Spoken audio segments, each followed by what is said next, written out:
So I'm back for day 2. Well, it's actually been a bit longer than 2 days. My surface is nice and dry, and I'm putting out some phthalo green blue shade and some cadmium lemon, I believe, for my 2 colors that I'll be working with. Now, I still really don't have anything in mind for this particular surface. I'm just playing around with this wax and some stencils and some other techniques, just having some fun. So now I'm just using the same silicone brushes that I told you about the last time to just kind of spread this out and see what happens. I'm not really thinking too hard about this. I'm just really adding this in some random areas, wherever my little heart decides that it needs to go. Like I said, I really don't have anything in mind in particular for this. This is just some experimenting that I'm doing, using some of my favorite colors that I like to work with. I'm going to add some orange now, which is going to be a complementary color to the current colors I'm using. I like pulling in those complementary colors when I can, because it definitely can add a lot of interest. They kind of vibrate when they get close to one another. Now, of course, if you mix them together, they produce more of a neutral. Depending upon the 2 colors that you use, you can get anything from a gray to, a black, a beige, something along those lines, depending upon how they're mixed together. And you can get some weird stuff going on if you're trying to take a translucent color, complementary color, and putting it on top of another color. But this is an experiment, and I want to see what happens when I do this. This orange is pretty opaque, even with the wax mixed into it. So I'm not seeing any problems anywhere.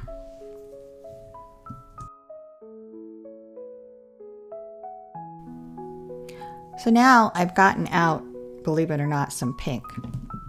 This happens to be a Gamblin Radiant Magenta. Pretty cool, I think. Anyway, it's a color I like, so I'm not sure how it's going to work with the orange and some of the other tones that I have on here, and it is a fairly opaque color as well. So we shall see. We'll trowel a little bit of this on, and it's going to be pretty jarring, which is what I expected. But, at this point, why not? We'll just see what happens. Because I'm a firm believer in trying things that you might not ordinarily try, because sometimes you'll get some really surprising results.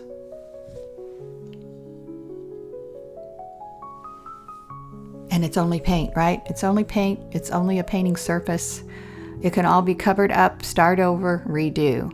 So I always feel like when I go into these endeavors, I really don't have anything to lose except my time. And as long as I'm creating, I never feel like that I've wasted my time. All right, looking pretty interesting, or not.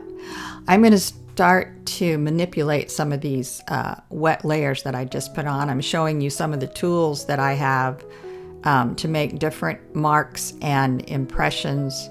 Those are wipeout tools in different shapes and sizes that you can also use, that can remove, the top layer. I'm putting on a little more of that green because I realized I probably need to have a little more color on here to manipulate, wet color anyway. And I'm using my Catalyst wedge to do that. And we'll spread that around. So now I'm going to take some newsprint, wad it up, smush it on there, see if I can get anything interesting to happen there. Not so much. Let's see what this sea sponge will do. It's not wet. This is a dry sea sponge. You get a little bit of texture there that comes off when you're pouncing around.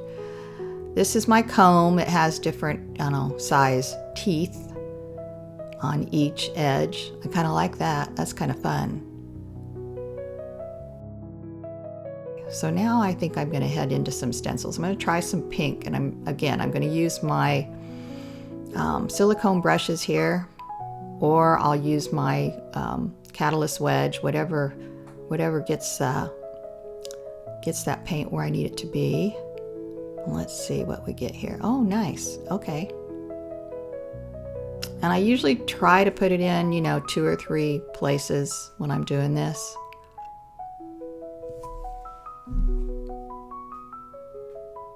And always remember, what you don't like, you can remove, you can wipe it off, or you can take your silicone brush or your Catalyst and just scrape it off. So at this point, I'm going to add a little, cobalt teal. It's a lighter value color than the phthalo turquoise, and it is obviously much more opaque. But I think I can have some fun with this. And overall, except for that really light pink, I feel like I need some lighter tones in here. And yeah, I'm probably going to cover up quite a bit of the pink. I don't know. I'm not a big fan of it. Like I said, this is just all an experiment. But in the end, if I keep going and keep playing, I might actually end up with something I can utilize. And that is the beauty of this cold wax medium.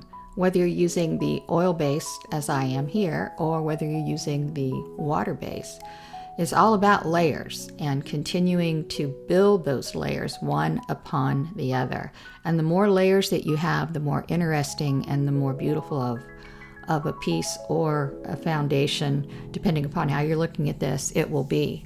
So in closing here, I'm going to keep working, keep smushing around on this to see what I get up, and then I'm going to let it dry again overnight.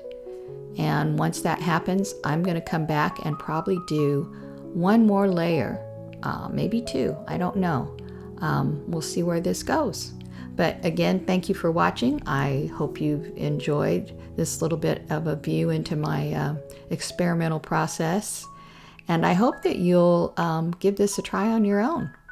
And as always, leave any questions, comments, suggestions down below. I would love to hear from you. Thanks for watching.